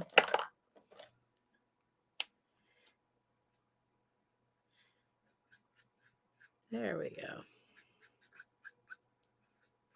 Oh, I forgot to, gotta go in with, let's see, can I do this one? I mean, it's a Posca. It's not exactly a pen, but will it give me the result, just the result that I need? Yeah, it's fine. There we go. That's what I just needed done. At least it's acrylic paint, so it should just dry and not smear, but let me just avoid that spot for now. Let's see. Oh, where's okay. Oh, I put it in the wrong spot. That's why. I thought it disappeared.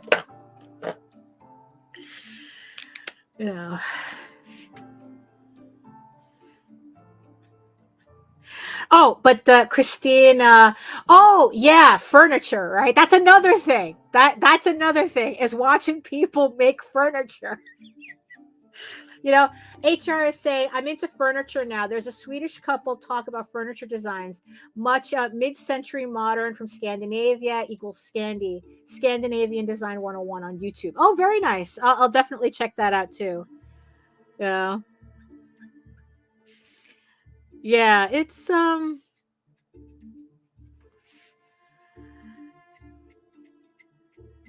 know that my mom watches a lot, especially a lot of the furniture ones. I mean, yeah, it's like, it's kind of like, oh, that thing we would like to do, but yeah, we're just gonna watch for now.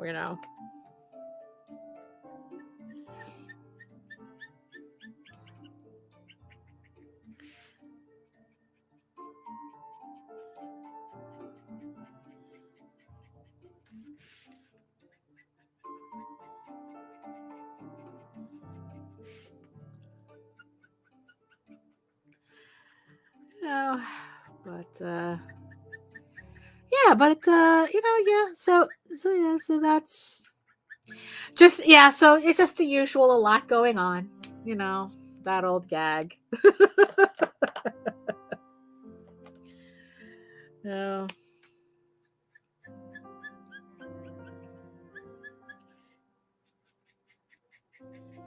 Yeah, it's like, clothes from the 60s and 70s. It's like, what's funny is I thought those are kind of like a weird era for me, because it's like, I guess because, I was literally been there, done that. It's like, I don't know, like that, like, like that kind of, I don't know. It's like, yeah, once we kind of enter those eras that we, like we had direct experience with, I don't know, I just feel like they don't have the same, like they're too contemporary, kind of, you know. Architecture's always fun.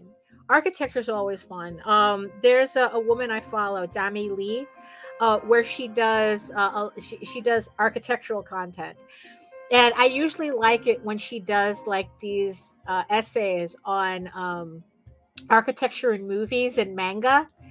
And she did a really interesting one on brutalism. That's kind of an interesting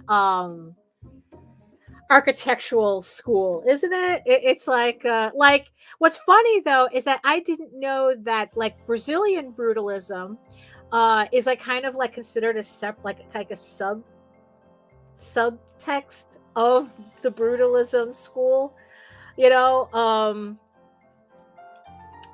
Like because Brasilia, the capital of Brazil, it's like they had redone, I forgot when, but they had like redone their entire capital with nothing but brutalist architecture. But it was done in such a way where it's like I said, Brazilian brutalism is like its own thing, which I found really funny. But it's like, but just the, like, I don't know, it's kind of like, it's definitely an aesthetic. And I thought that her essay was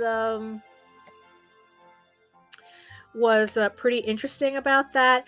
I mean, what I find funny is how people kind of like they kind of like think that like they hear the word brutalism and they take it kind of literally, where not understanding that brutalism just comes from the French meaning concrete. That's all that kind of that's kind of just what it is. It's not indicative of anything else. you know so it's like, yeah, so that's architecture definitely. I've been watching those too. There was what was I watching the other day? It was the I don't remember. It was another architect. I forgot what he was talking about. But yeah, definitely architecture is something that I've been watching a lot too.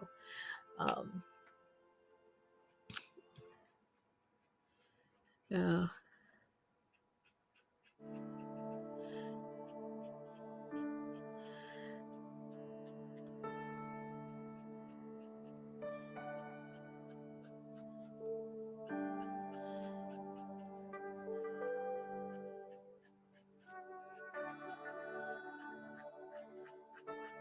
So who else got forced to turn off their ad blockers on YouTube, by the way?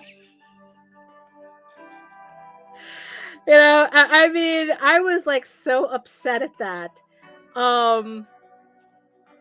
So like, I don't know, like maybe like a week or so ago, like a couple of weeks ago, I started getting these pop-ups saying that, oh, YouTube doesn't allow ad blockers, yada yada, right? So, and then what it would do was it would kind of like pause, so it's like you couldn't click out of it until it finished, whatever.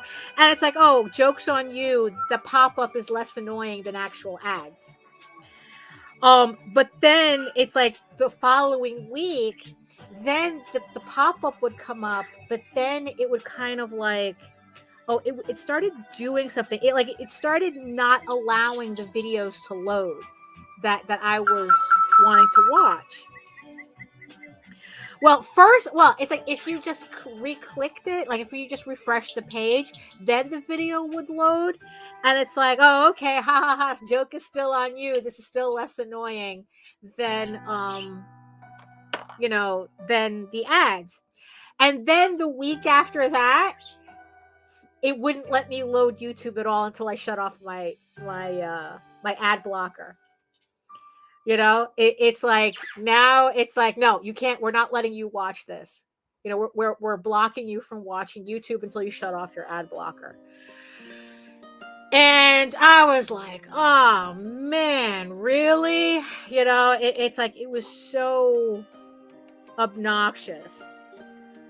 You know, and it's like, you know, and in the end, I finally had to break down and do it. And oh my God, having to watch YouTube with ads is really not cozy. Let's just put it that way. It is, you know, because, you know, if you just let the commercials run, I mean, those shits will run for 10 minutes. Like there was a couple of times I got like full, like it was almost like a mini program that was an ad because I didn't click the skip ads fast enough.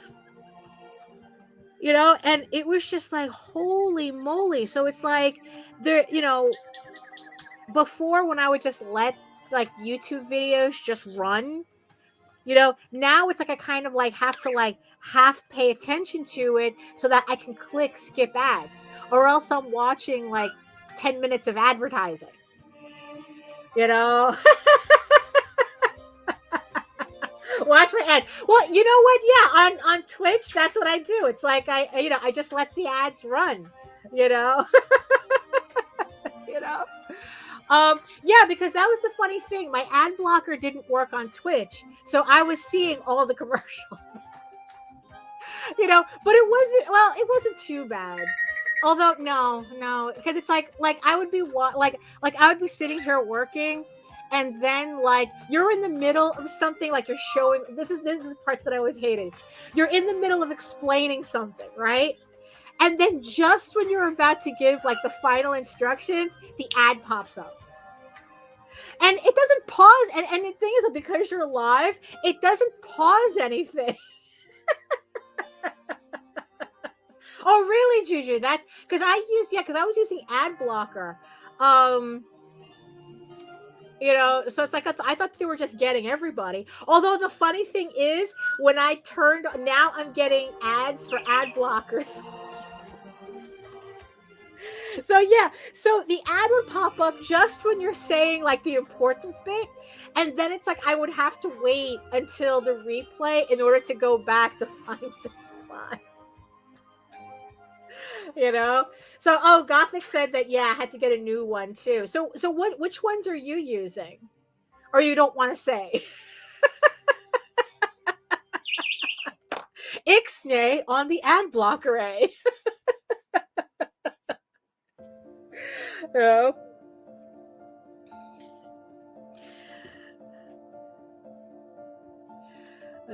So it's like oh, you know what? Let me try this. Let me try this instead of using. Let me see.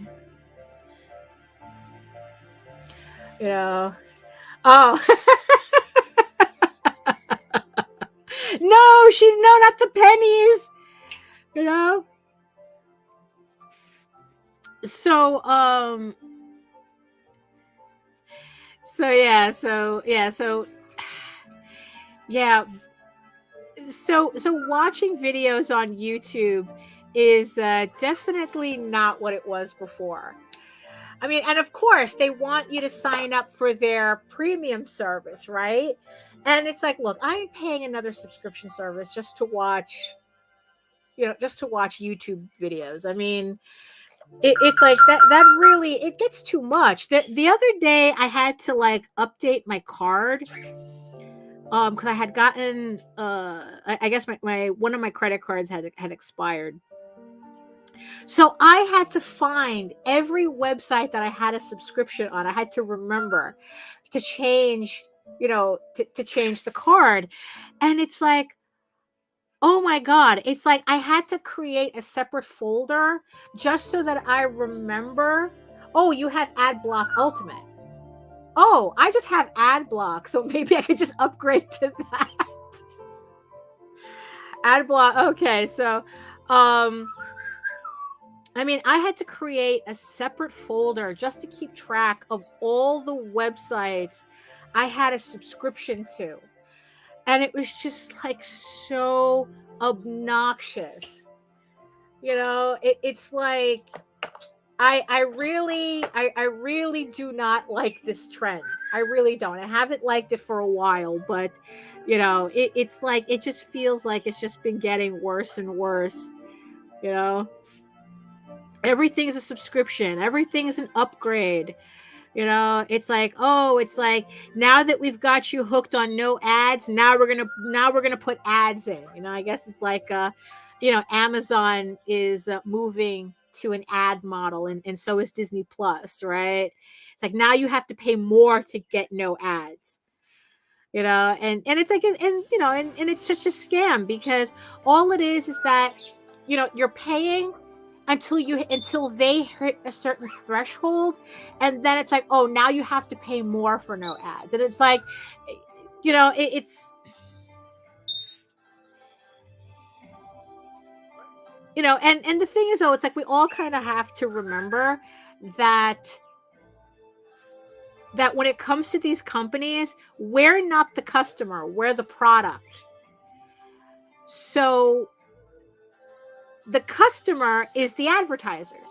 So everything that they're doing is to the benefit of the advertisers, because those are their customers. We're not the customers. I remember years ago, Time Warner, now Spectrum. I forgot what it was that they did. There was, I think it was DirecTV had put out a box that pretty much blocked all the advertising on cable television. And the cable companies sued, saying that it was interfering with their customer base by skipping the commercials. And what happened was that people were going, wait a minute, it's like, we want this. We're the customers. We want this. We want to skip commercials, right?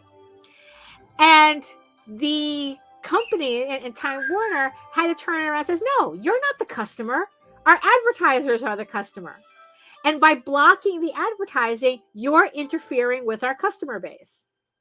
And it was just really funny, like seeing at the time, people getting really outraged at pretty much the quiet part being said out loud. That's like, no, you're not the customer. You're not our customer. You're paying us for this service, but you're not our customers. That's why they don't really, like, you notice how cable companies, they don't really do anything to kind of like keep your loyalty. I mean, it's like when the garbage truck took down the internet for our block. I mean, they didn't care that it was, oh, wrong one. They didn't care that it was taking a week to get their shit back up. They didn't care that it's like that I was being, that people on this block were being inconvenienced having the internet down, because, we've gotten to a point where, you can't function. Yeah, a garbage truck took down a utility pole that had the neighborhood's like cable wires on it, and they literally disconnected the entire block. They took the entire block offline, and it took them a week to fix it. And even then, it still took them another month to fix it correctly. But by that point, I could have cared less, because I think on the second day, it's like, oh no, they wouldn't even do that, because according to them, everything was working. It was a whole ordeal. I was so twisted when the whole thing was happening. I was flames out the side of my face type of thing. And the next day, I ended up going to T-Mobile and getting their home service, their home internet service, $40, one little box that gets plugged into my modem, and that's it. No wires, no nothing. It's like, and we were good to go. Oh, Spectrum, Godspeed. And that was it. And all it did was it raised, like, I was like talking to the guy at the T-Mobile store going, okay, what if I need more bandwidth? And he goes, no, this is it. You get 5G. You know, you're that's what you get. And I go, really? There's no like separate levels for it? And he goes, no, $40, you get the internet, and that's what you get. That's it. You get the full thing. Worked like a charm, hadn't had a problem in the entire time. Meanwhile, like I said, it took them about a month to kind of figure out what was going on with the wires out here, right? But every time I called them, you know, it's like they could have cared less. It's like, yeah, it's like, you know, when they say that you're not the customer, you are not the customer. They don't care, you know? Juju, if you get T-Mobile. If you can get T-Mobile, get T-Mobile. Like I said, $40. It's just the one box, you know. And they didn't even. Well, if I was on T-Mobile already because that's my phone provider, my cell phone provider, and they waived the installation fee, you know, or the setup fee. It's not an installation fee; it's a setup fee, right? Same shit, you know. What installation? Just plug it in and it starts working pretty much. You just follow some basic instructions, like not even 10 minutes. I had it working. And yeah, you are not the customer.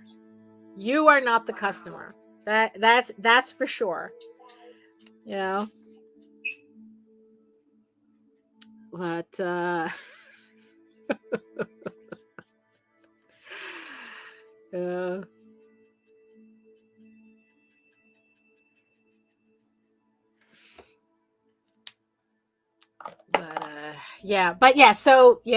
I'm gonna check out the ad block ultimate, because I swear to God, it's like there literally was I don't think after I took down my ad blocker, I couldn't watch YouTube for like 4 or 5 days.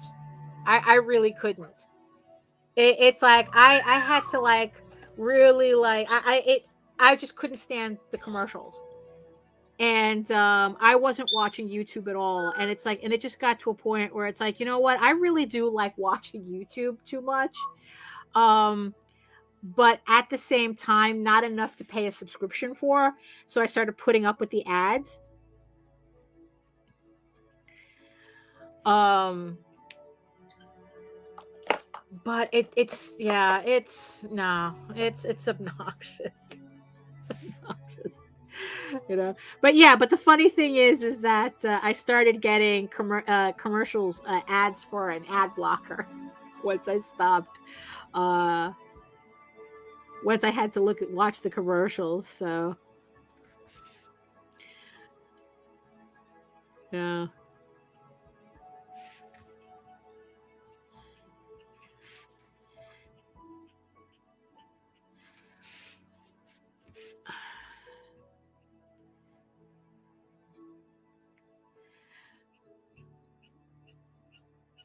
Well, we're definitely saving this playlist.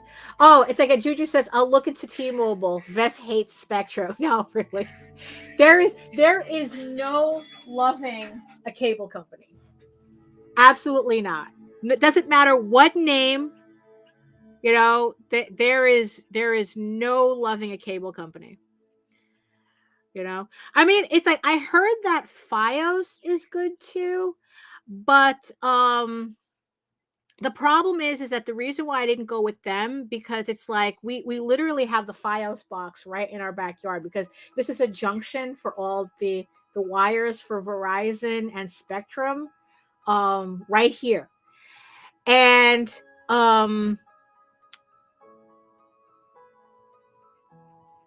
what happened was that I couldn't get anybody to confirm whether they had to drill holes in my house for me to use it.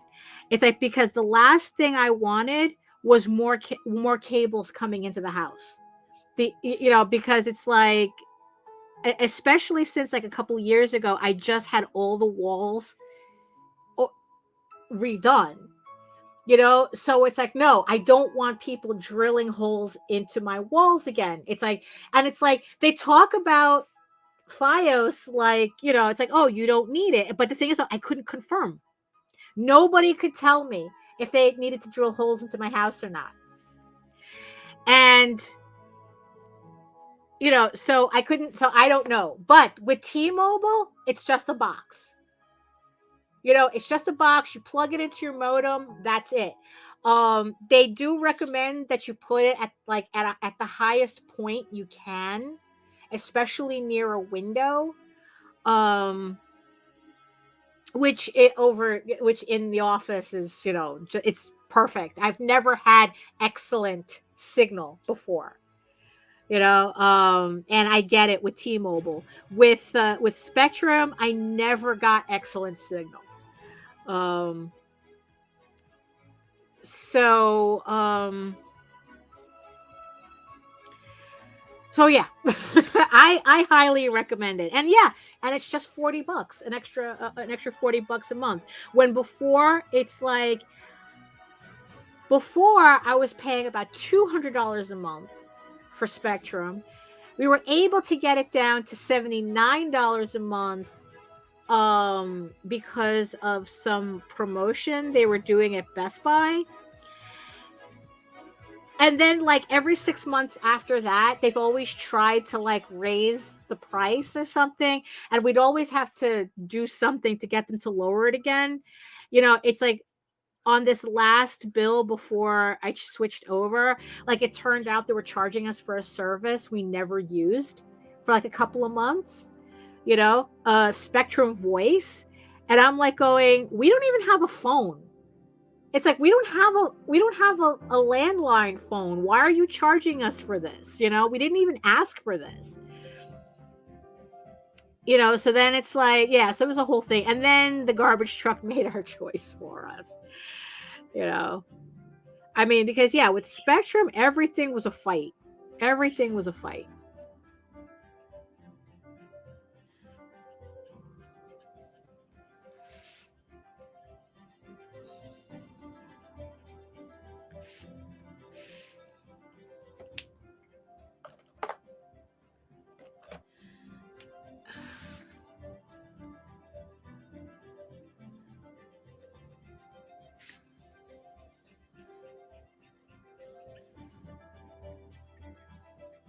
Just going to finish this area here, and then we'll call it a show.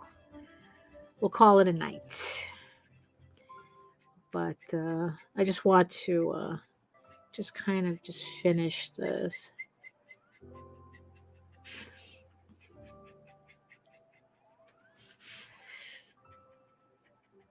Or at least this section.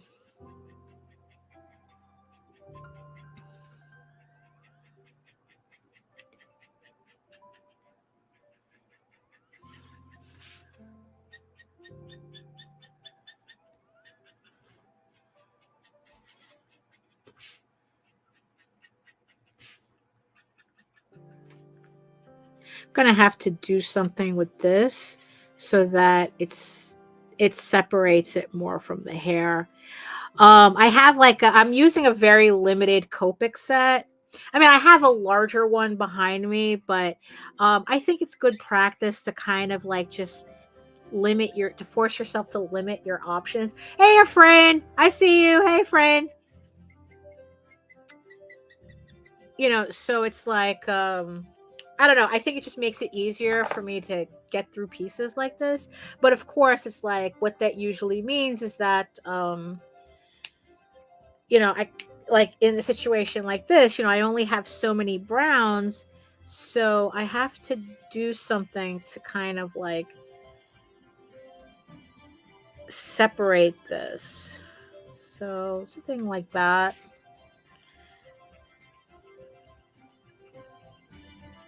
And I guess this is where Copics really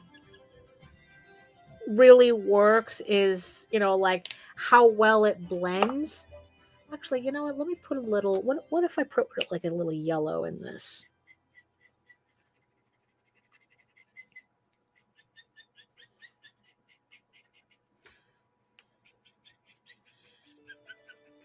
Well, I mean, it's kind of what I'm looking for. I mean, it is, at least it's not looking like it's part of the hair anymore. I do have to fix it up a bit though. you know, probably more of this warm brown. I mean, this, well, it's not a warm brown, it's a warm gray.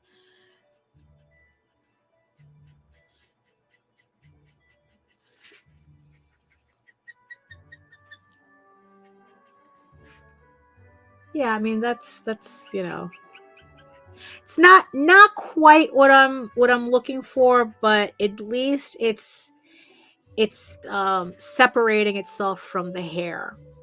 So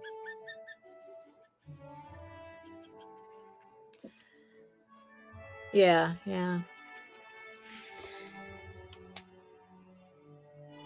So that just doesn't look like, no. Okay, let me just do a little bit more on this. Let me see. On the hair here.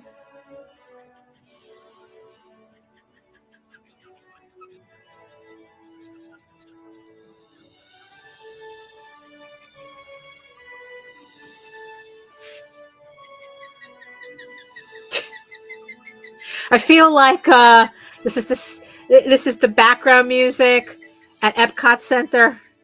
That's what it feels like. Very, very, very background, theme park background music.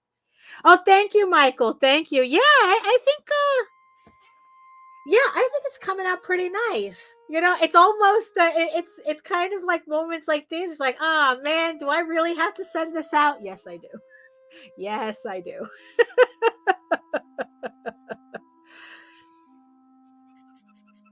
You know, but that's why I take scans of everything so that, you know. But like I said, it's like I'm going to try to remake this piece and probably like use the design was like I said, for like stickers or something. I don't know. You know, I just like it too much. So, you know. But yeah, so we're already like over the 2 hour mark, and like I said, I'm not like Vest that can go for like 4 or 5 hours just working straight. My stamina is not the way it used to be. So, or I don't know, my stamina never was, but you know, like I said, and also it doesn't help either that it's like dark like this. I mean, no, I don't like this at all. But so here's the piece so far. I'm liking the way it's coming out too. I really am. I do like I said, it's almost like, oh my god, do I really have to send this out? Yeah, so so probably what I'm gonna do is you know, after I do a couple of other things, get some other things finished, I'm going to come back to this and try to finish this tonight. And like I said, it's, if you want to see what the finished version of this looks like, I'll probably post it in the YouTube community tab and on Facebook, because that's usually where I post all this. You know, I try to post all the finished pieces up to. Yeah, so let me just, you know, so let me just stop that. Thank you, but thank you everybody who's liking this so far. I'm very happy with it. So, and I think that the oh, okay, Michael, go. You know, you have a great night too. You know, good luck with your computer. the updates can be pretty obnoxious. You know, so. Okay, let me just switch up my stuff here. So let me just put the let me just put these back. Yeah, there we go. There we go. So so yeah, so I think we had a very successful run today. You know, it's like I said, it's very rare that I finish a piece on this live stream, but I think that we got a lot done considering. I think so. We got the gold bits in, and which I am liking how that's coming out, how that came out, and yeah, and I'm really liking, you know, how that's looking. So yeah, well, let me just put the mic back right here. Oh, too much. There we go. but yeah, I'm very happy with it so far. So so I guess that's it for us today. Thank you so much, everybody, for joining me in the chat and keeping me company for this 2 hours. Thank you so much. Thank you especially for Vess for bringing in another raid train. It's like, how much those things make me happy. So it's like, it's just very nice to see. I just like it. Thank you so much. And yes, and thank you so much to my beautiful eyeball people who also kept me company as well, even though you're all the strong silent types. But hey, I hope you guys got a lot of work done working along with me, whatever it is that you're doing. If I was the embroidery, the equivalent of the embroidery or architecture video, while you're doing something else, you're watching me color in this piece, because hey, you don't have the time to do it, so you're having fun watching somebody else do it. It's like it's all good. We all had fun, and we all we all did what we had to do. So so thank you for joining me for these past 2 hours.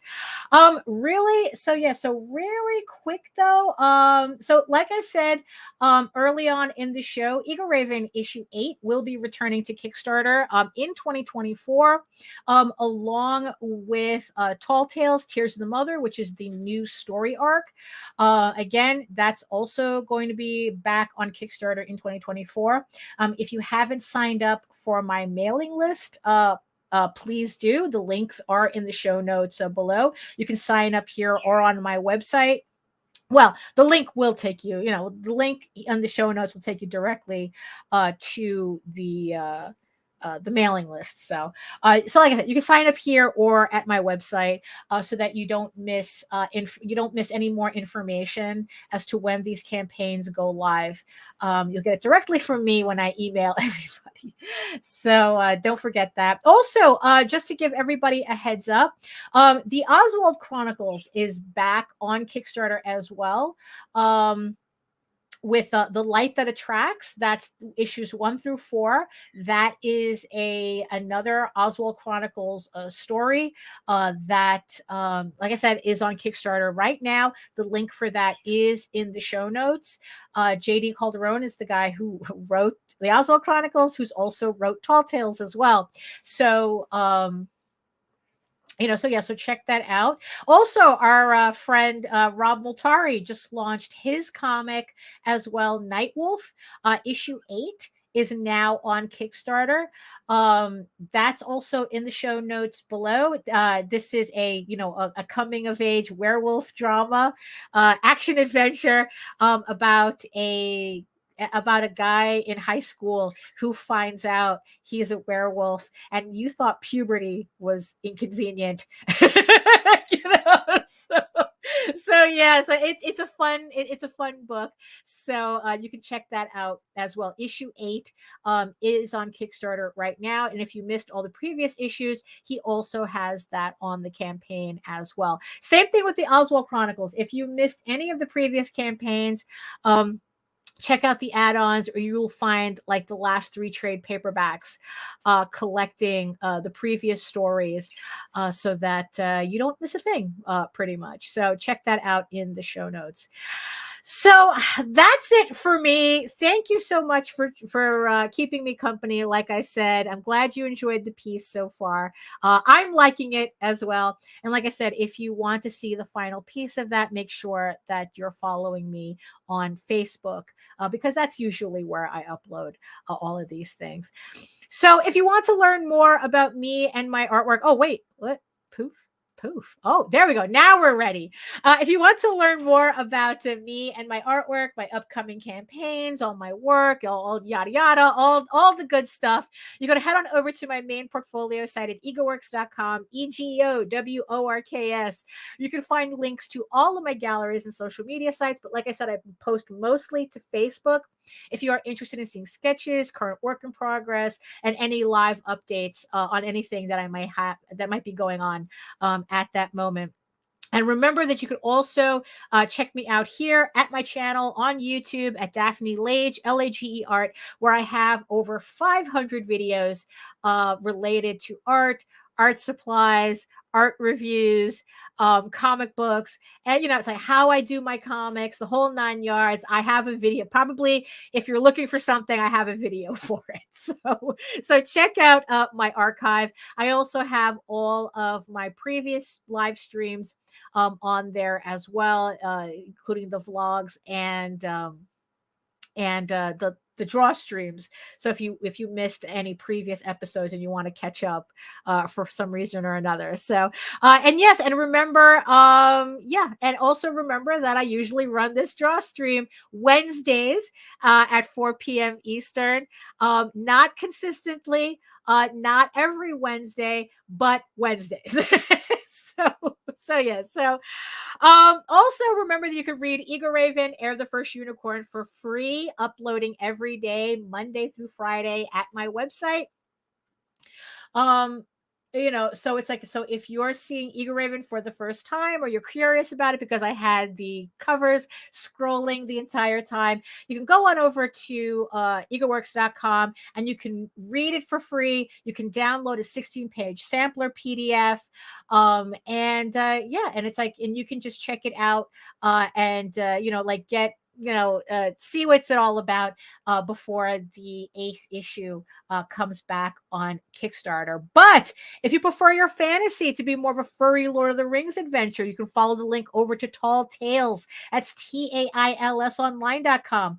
And not only can you read the first 20, yes, I said 20 issues of Tall Tales for free, but you can catch up on the latest story arc, Tears of the Mother. Again, you can catch up with the story before it releases on Kickstarter next year. And also, this is also uploading every day, Monday through Friday.